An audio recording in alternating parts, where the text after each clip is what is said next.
Dear student, dynamic programming multi stage graph का एक और एग्जांपल को सॉल्व करते हैं। देखें, ये हमारे पास एक गिवन ग्राफ है जो कि मल्टी स्टेज ग्राफ है। मल्टी स्टेज ग्राफ इसलिए है कि इसमें हमने डिफरेंट स्टेजेस बनाए हुए हैं। ये हमारा स्टार्ट नोड है, यहाँ से हमने स्टार्ट करना है। और ये 8 नंबर नोड जो है ये हमारा सिंक है, यहाँ पे हमने स्टॉप करना है। यहाँ स्टार्ट से सिंक तक हमने शॉर्टेस्ट पाथ जो है, जो ऑप्टिमल पाथ है, उसको कैलकुलेट करना है। मल्टीग्राफ क्यों है? क्योंकि एक तो डायरेक्टेड है और दूसरा वेट भी गिवन है एजेस के। और आप देखें, हर एक स्टेज पे, मतलब अगर ये स्टेज 1 है तो इस पर सिर्फ एक ही नोड है। स्टेज 2 पर हमारे पास 3 नोड हैं। इनका आगे स्टेज के साथ एजेस तो हैं, लेकिन इन नोड्स के आपस में कोई भी एज नहीं है। इसी तरह इस स्टेज के जो नोड्स हैं, इनका आपस में कोई एज नहीं है।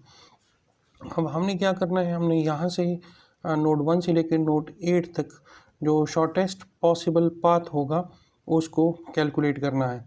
तो इसको कैसे कैलकुलेट करते हैं, देखें, इसके लिए एक छोटा सा टेबल बनाना पड़ेगा। अब देखें, यहाँ मैंने एक टेबल बनाया है जिसमें मैंने टोटल 8 वर्टिक्स हैं। तो मैंने यहाँ पे टोटल 8 कॉलम्स बनाए हैं 1 से लेकर 8 तक। तो इनको मैं वर्टिक्स भी कह सकता हूँ, इनको नोड्स भी कह सकता हूँ।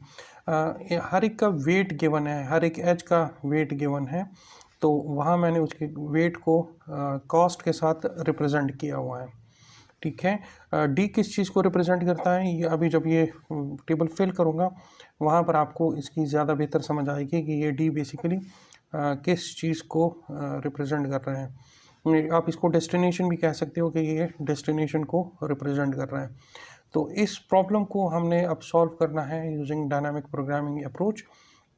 सॉल्व कैसे करते हैं, इनको डिफरेंट स्टेजेस में डिवाइड कर देते हैं। Let's suppose this is stage 1, ये मेरे पास स्टेज 1 है।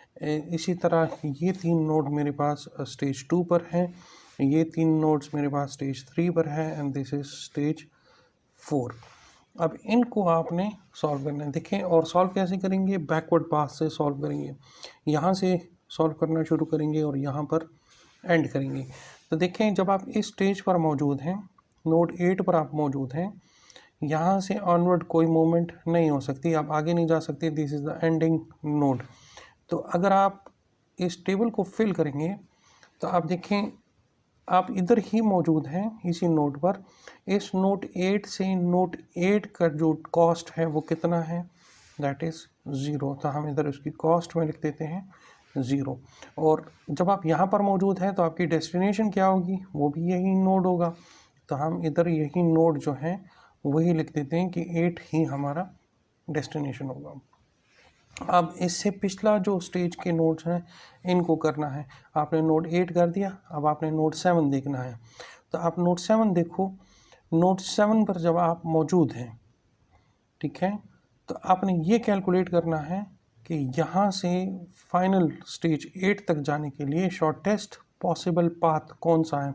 तो हमारे पास सिर्फ एक ही पाथ है जो 7 से 8 तक जाता है, और उसका वेट क्या है हमारे पास, 2।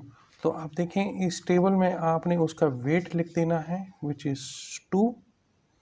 और कहाँ तक ये आपको लेके जाता है, ये एज 8 तक लेके जाता है। तो इधर आपने डेस्टिनेशन में 8 ही लिख देना है। नोट 7 के बाद आप नोट 6 देखो। नोट 6 वो आपके पास एक ही एज है जो 6 से 8 की तरफ जा रहा है, और उसका वेट कितना है, 15।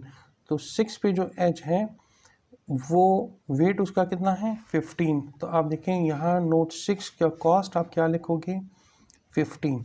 और ये 15 कॉस्ट आपको कहाँ तक लेकर जा रहा है, डेस्टिनेशन 8 तक आपको लेके जा रहा है। तो यहाँ डेस्टिनेशन में आपने क्या लिखना है, 8 लिखना। अब आप नोट 5 का देखो। नोट 5 उसका वेट आपके पास 20 है, और कहाँ तक लेकर जा रहा है, नोट 8 तक लेकर जा रहा है। तो 5 से आप स्टार्ट करोगे, 20 आपकी कॉस्ट आएगी, और पहुँचोगे कहाँ पे, 8 पे। तो आप देखें, अगर आप 5 से स्टार्ट करोगे तो आपके 20 कॉस्ट आएगी, और इसको आपने सेव कहाँ पे करना है, डेस्टिनेशन आपको कहाँ तक लेकर जा रहा है, नोट 8 तक। तो ये आपका डेस्टिनेशन 8 आ जाएगा। अब 5 के बाद आपने नोड 4 को चेक करना है। अब 4 देखें, 4 आपको आगे लेकर जाता है 7 नोड तक विद कॉस्ट ऑफ 2। तो आपने 4 से 8 तक जो सिंक है वहाँ तक शॉर्टेस्ट पॉसिबल पाथ देखना है। तो देखें आपको टोटल जो वेट आएगा वो कितना आएगा, 4 से 7 तक तो 2 आएगा, ठीक है। तो 4 से 7 तक 2 और आगे 7 से फिर आपको 2 और चाहिए 8 तक पहुंचने के लिए। तो एक 2 आपको ये चाहिए और एक 2 आपको 4 से 7 तक चाहिए। तो टोटल 2 + 2 कितना हो जाएगा, 4। तो आपको यहाँ कॉस्ट कितनी पड़ेगी, 4, और डेस्टिनेशन आपकी कहाँ तक है, 4 से 7 तक। इसी तरह अब आप 3 देखो, 3 आपको 2 वर्टिसेस की तरफ लेकर जा रहा है, 6 की तरफ भी और 5 की तरफ भी। तो अब आप इन दोनों में से मिनिमम कैलकुलेट करोगे। देखें अगर 3 से आप 5 तक जा रहे हो तो कॉस्ट आ रही है 9, लेकिन 5 से ऑनवर्ड 8 तक पहुंचने के लिए कॉस्ट कितनी आ रही है, 20। तो 9 + 20 इज़ 29। और अगर इस बात को आप फॉलो करो तो 3 से 6 नोड तक जाने के लिए कॉस्ट कितनी है, 5। 3 से 6 तक कॉस्ट है 5 और 6 पर आप देखो 15। तो एक तरफ आपके पास जो आ रही है दैट इज़ 20 और एक तरफ आपके पास वैल्यू आ रही है 19। तो मिनिमम आपके पास कौन सा है, मिनिमम आपके पास 19 है।